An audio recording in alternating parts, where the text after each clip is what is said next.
Prime line వీక్షకులందరికీ శుభ సాయంత్రం అండి. నమస్తే, చెప్పండి.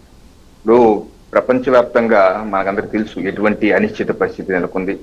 పశ్చిమాసియా యుద్ధం కావచ్చు, యుక్రెయిన్ రష్యా యుద్ధం కావచ్చు, రకరకాల నేపథ్యంలో ప్రపంచంలో అనేక దేశాలు, అమెరికా సైతం, యూరోప్ సైతం, మన చుట్టూ భారతదేశం చుట్టూ ఉన్న దేశాలు సైతం ఏ రకంగా గత 2-3 మాసాలుగా అతలాకుతలం అయిపోతున్నాయి. పెట్రోల్ డీజిల్ రేట్లు 400-500 రూపాయలు, ద్రవ్యోల్బణం పెరిగిపోవటం, ఎక్కడ ప్రజలకి అందుబాటులో ఉండకపోవటం, ఇటువంటి చాలా భయానక పరిస్థితులు ప్రపంచంలో నెలకొన్నాయి. దానికి భిన్నంగా భారతదేశంలో గత 2-3 మాసాలుగా ఎక్కడా మనకి ధరలు పెరుగుదల లేవు, పెట్రోల్ డీజిల్ రేట్లు పెంచలేదు. మనం అంతా కామ్గా ఉన్న కొంత ఇబ్బంది ఫీల్ అయ్యాము. బట్ వాళ్ళతో పోలిస్తే చాలా తక్కువ అని చెప్పాలి. ప్రపంచ దేశాలతో పోలిస్తే చాలా తక్కువ అని చెప్పాలి. సో అటువంటి ఇంపాక్ట్ మన మీద పడకుండా ప్రధానమంత్రి నరేంద్ర మోడీ గారు కంటికి రెప్పగా కాపాడుకుంటూ crude oil, petrol diesel, crude కూడా రకరకాల దేశాల నుంచి, అది ఇటీవల యుఏఈ నుంచి కూడా ఒక పైప్ లైన్ ద్వారా హార్మోజ్ జలసంధిని తప్పించి వేరే చోట తీసుకొచ్చి అక్కడ నుంచి తీసుకొస్తారు. అలాగే 40కి పైగా దేశాల నుంచి క్రూడ్ ఆయిల్ కూడా దిగుమతి చేసుకుంటున్నాం.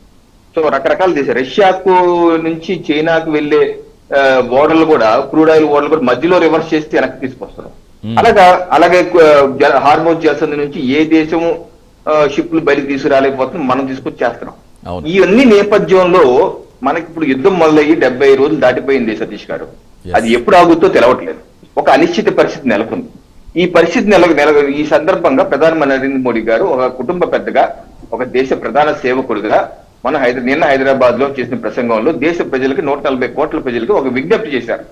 మనకున్నటువంటి ఈ పరిస్థితి మనం సృష్టించిన పరిస్థితి కాదు, ప్రపంచంలో నలుమూలలా సృష్టించబడిన పరిస్థితి, మన వల్ల వచ్చింది కాదు.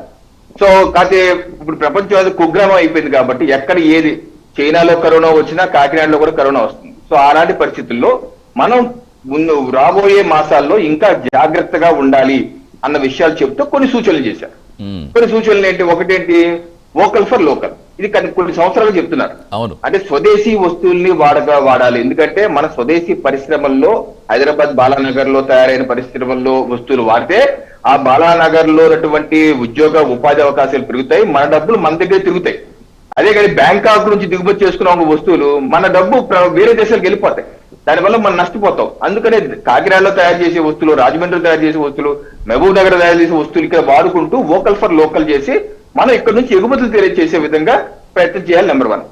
నెంబర్ 2, బంగారం ప్రొడ్యూస్ చేసే గనులు లేవు, బంగారు గనులు లేవు, మనం ఎక్కువ అంత దిగుమతి చేసుకుంటాం. సంవత్సరానికి దగ్గరగా సతీష్ గారు 700 టన్నుల బంగారం దిగుమతి చేసుకుంటాం. దానికి గతంలో 4 ఏళ్ల క్రితం సతీష్ గారు దానికి అయ్యిన ఖర్చు $30 బిలియన్. ఈ రోజు అది దగ్గర $80 బిలియన్ దాటిపోయింది. దానివల్ల ఏమవుతుందంటే మనకు దగ్గర ఉన్నటువంటి విదేశీ మారకం బయట దేశాలకు వెళ్ళిపోతుంది. నెంబర్ 1. నెంబర్ 2, మన రూపాయి కూడా బలహీనపడుతుంది. నెంబర్ 3 ఏమవుతుందంటే ఆ బంగారం కొని అలా పెట్టడం వలన అది ఎక్కడికైనా డైవర్ట్ అవ్వదు, అలా ఉండిపోతుంది. అదే ఆ డబ్బుని తీసుకెళ్లి ఏ స్టాక్స్ లోనో, బ్యాంకుల్లోనో, లేకపోతే రియల్ ఎస్టేట్ లో పెడితే డబ్బు రొటేట్ అవుతుంది, ఎకానమీ పెరుగుద్ది.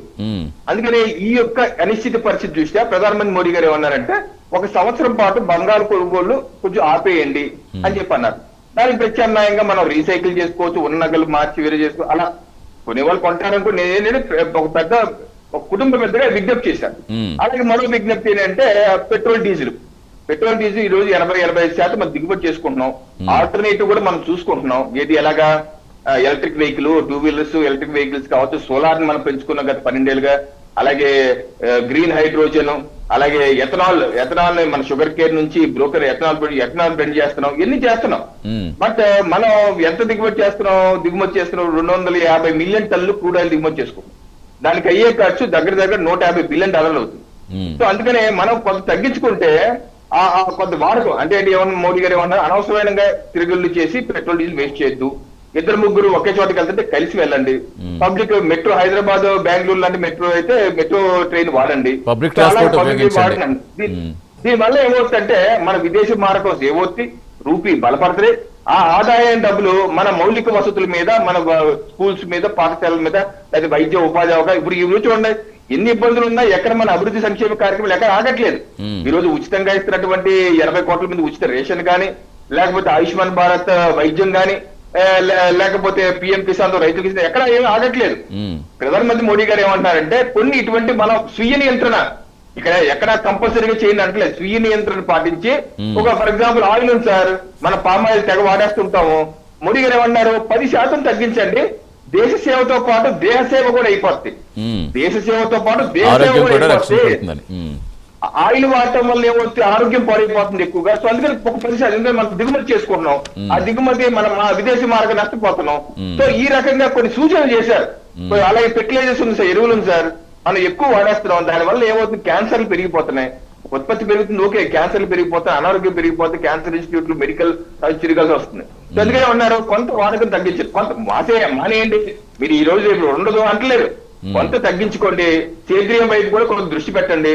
తద్వారా మనకి ఇప్పుడున్న క్లిష్ట పరిస్థితుల్లో మనం ఏ ఇబ్బందులు లేకుండా గట్టెక్కాలి, భవిష్యత్తులో ఏమైనా ఇబ్బందులు వచ్చినా గట్టెక్కే విధంగా ఒక పెద్ద దిక్కుగా కొన్ని సూచనలు చేసి ఈ రకంగా సహకరించాలని దేశ ప్రజలకు విజ్ఞప్తి చేశారు, 140 కోట్ల ప్రజలకి. సో ఇది ఒక దేశ పెద్దగా ఈయనొక్కలే కాదండి, ప్రపంచ దేశాలు అనేక దేశాలు ఆయా ప్రజలకు విజ్ఞప్తి చేస్తారు. పుతిన్ గారు ఉన్నారు, వ్లాడిమిర్ పుతిన్ గారు, ఆ దేశ ప్రజలు రష్యా దేశ ప్రజలు కూడా విజ్ఞప్తి చేశారు, అనవసరం దుబారా చేయొద్దు. అలాగే పుతిన్ గారు ఈయన జిన్పింగ్ గారు ఉన్నారు చైనా, ఆయన కూడా చేశారు, ఏంటి మీరు ఆహారాన్ని వృధా చేయొద్దు, టీమ్ పేటను ఉద్యమాలు చెప్పి అన్ని చక్కగా వాడుకోండి. అలాగే అమెరికా డొనాల్డ్ ట్రంప్ గారు కూడా మీరు విదేశాల నుంచి వచ్చే దాని మీద ఎక్కువ ఆధారపడద్దు, స్వదేశంగా చేయండి. రకరకాల దేశాల్లో ఆయా అధ్యక్షులు ఆయా ప్రజలకి విజ్ఞప్తి చేస్తున్నారు. దానిలో భాగంగానే ప్రధానమంత్రి నరేంద్ర మోడీ గారు కూడా అదే విదేశీ మారక ద్రవ్యం రక్షించే ప్రయత్నంలో భాగంగా చెప్పారని మీరు చెప్తున్నారు. ఇప్పుడు దీన్ని బట్టి ఇప్పుడు నిన్న ప్రకటన చేస్తున్నట్టు ఈరోజు చూసుకుంటే ఈ గోల్డ్ స్టాక్స్ ఎదురు భారీగా పడిపోవటం, ఆ జ్యువెలరీ షాప్ యజమానులు ఎవరితో వాళ్ళు తీవ్రంగా ఆందోళన చెందడం, వారు త్వరలోనే వెళ్ళి కలుస్తామని చెప్తున్నారు. అసోసియేషన్ కూడా ప్రకటించింది 12వ తారీఖున ఎప్పుడో సంథింగ్ ప్రధానమంత్రి కార్యాలయానికి వెళ్ళి విజ్ఞప్తి పత్రం ఇస్తామని చెప్తాం. అంటే ఏంటి ఎలా చూడండి, ఇప్పుడు బంగారానికి మన దేశంతో ఉన్న అనుబంధం ఏంటంటో ప్రత్యేకంగా ఎవరికి చెప్పక్కర్లేదు. ఇప్పుడు ఎంత పెరిగిన రేటు ఎంత పెరుగుతున్నా సరే షాపులు ఎలా కలకలాడిపోతాయో, ఖచ్చితంగా బంగారం కొనుక్కోవాలని తహదా ఎలా ఉంటుందో తెలిసిందే. నిజంగా ఈ విజ్ఞప్తులు ఇవన్నీ కూడా సామాన్య జనం వింటారనుకుంటున్నారు? అంటే బంగారం విషయంలో ఇప్పుడు ఆయిల్ విషయంలో చాలా ఇబ్బందులు పడ్డాం, ఆయిల్ కొంచెం ఇలాంటి విషయాలు అంటే వింటారు, కానీ బంగారం ఎందుకంటే ప్రతి ఇంట్లో ముడిపడిపోయి ఉన్న దాంతో సంబంధం ఉంది కాబట్టి ఎలా ఉంటుంది అనుకుంటున్నారు? అంటే ఎవరు వింటారా అంటే అండి, మోడీ గారు 2014 తర్వాత అధికారంలోకి వచ్చాక 2015లో ఒక అప్పీల్ చేశారు, గిబిట్ అప్ అని. గిబిట్ అప్ అంటే ఇచ్చేయండి. ఏమి ఇచ్చేయాలి, ఏదైతే మీరు గ్యాస్ సబ్సిడీ తీసుకుంటున్నారు, ఈ సబ్సిడీ నాకు అక్కర్లేదన్న వాళ్ళు ఉదారంగా ఇచ్చేయండి, ఇచ్చేస్తే నేను ఆ డబ్బుల్ని ఇంకా డబ్బులు యాడ్ చేసి పేద మహిళలకు ఎవరికైతే గ్యాస్ లేదు వాళ్ళందరికీ ఫ్రీగా గ్యాస్ బండా, సిలిండర్, రెగ్యులేటర్ కూడా ఇస్తానని చెప్పి అన్నారు. దేశంలో దగ్గర 6 కోట్ల మంది ఇచ్చేసారండి సబ్సిడీ, 6 కోట్ల మంది ఇచ్చేస్తే ఈ రోజు ఆ డబ్బులు చేసి కేంద్ర ప్రభుత్వం డబ్బులు యాడ్ చేసి 11 కోట్ల మంది మహిళలకి దేశంలో ఉచితంగా gas cylinder, regulator, gas stove కూడా ఇవ్వడం జరిగిందండి. సో అలాగా దేశ ప్రజలు ఉదారంగా స్పందిస్తారు. ఇప్పుడు నా భార్య కూడా ఈ మాట చెప్పంగానే నా భార్య ఏమంటున్నారు, ఓకే సంవత్సరం అంటున్నారు కదా, పోనీ కొనలే వెండి కొనుక్కుంటాలే, వెండి కొనుక్కుంటాలే ఈసారి మోడీ గారు చెప్తున్నారు కదా అని చెప్పి నా మిసెస్ అంటున్నారు.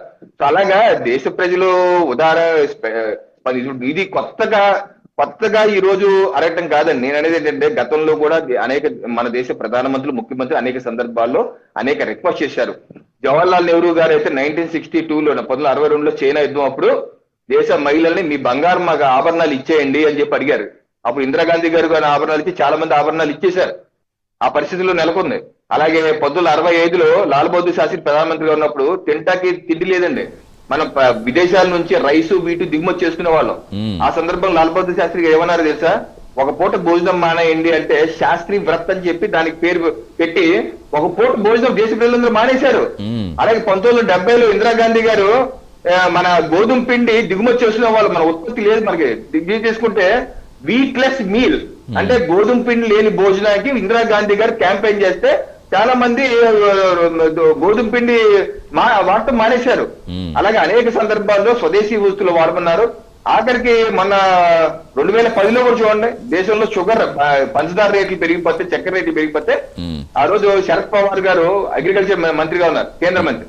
ఆయన ఏమన్నారంటే మీరు షుగర్ వాడటం తగ్గించండి, కట్ డౌన్ షుగర్ అని చెప్పి క్యాంపెయిన్ చేశారు. దానిలో కొంత తగ్గింది. 2013లో కూడా సేఫ్ ఫ్యూయల్ అని చెప్పి మన్మోహన్ సింగ్ గారి ప్రభుత్వం, అప్పుడు వీరప్ప మొయిలీ గారు పెట్రోలియం శాఖ మంత్రి, ఆయన క్యాంపెయిన్ చేశారు. సార్ నేనేంటంటే అలాగే రాజీవ్ గాంధీ గారు కూడా అనేక సందర్భాల్లో స్వదేశీ వస్తువులు వాడమని చెప్పిన సందర్భాలు ఉన్నాయి. ఈ దేశ పివి నరసింహారావు గారి సమయంలో కూడా ఈ దేశంలో గోల్డ్ని తీసుకెళ్తే కుదవబెట్టి ఇది విదేశీ మార్గం లేకపోతే ఇక్కడ బంగారు తీసి కుదవబెట్టి డబ్బులు తీసుకొచ్చే పరిస్థితి. సో నేనేదంటే దేశంలో అనేక సందర్భాలు అనేక ప్రధానమంత్రులు ఆయా వేళల్లో కొంత ప్రజలకు అప్పీల్ చేయటం జరిగింది. ఆ ప్రజలు స్పందించారు. ఈ రోజు కూడా ఓకే కొన్ని ఇబ్బంది ఉంటుంది. మీరు ఇందాక అన్నారు గోల్డ్ షాపులకి వాళ్ళకి ఇబ్బంది ఉంది, వాళ్ళు తప్పనిసరిగా మాట్లాడచ్చు, ఇబ్బంది లేదు, ఏమైనా ఉంటే ఏం చేద్దాం. కాకపోతే ఓవరాల్ గా ప్రపంచంలో ఉన్నటువంటి అనిత్య పరిస్థితిని దృష్టిలో పెట్టుకొని భవిష్యత్తులో ఏదైనా ఇబ్బందులు వచ్చినా ఎదుర్కొనే విధంగా ఒక దేశ పెద్దగా దేశ ప్రధాన సేవకుడుగా కొన్ని సూచనలు చేశారు. ఆ సూచనల ప్రకారం మనం కూడా అది అవలంబించుకొని ఎక్కడ వీలైతే అక్కడ కంపల్సరీ కాదండి. ఒకటి నేనున్నాను, రేపు ఏమైనా ఊరు వెళ్తున్నాను, ఇద్దరు ముగ్గురు ఒకే కారులో వెళ్లే విధంగా ప్లాన్ చేసుకుంటాం. అందరూ వేరే వేరే కార్లు వెళ్ళి కాకుండా. లేకపోతే ఏమైనా బస్సు సౌకర్యం ఉందనుకోండి, బస్సు మన బెంగళూరు వెళ్ళానండి, నేను మెట్రోలో తిరిగాను, కారు పంపిస్తాను వద్దన్నాను, మెట్రోలో తిరిగాను. సో నేనే కాదు ఎవరున్నా సరే కొంత మనం సమయం పాటించి కొంత ఖర్చులు తగ్గించుకొని ఈ ఫ్యూల్ ఈ పెట్రోల్ డీజిల్ వాడకాలు తగ్గించుకుంటాం. ఆయిల్ తగ్గించుకుంటే మంచిదే కదా అనేది తగ్గించుకుంటాం. దానివల్ల దేశం గురించి ఒకటి దేశానికి ఉపయోగం, రెండు మనకు కూడా చాలా ఉపయోగాలు ఉన్నాయి లేండి దానివల్ల.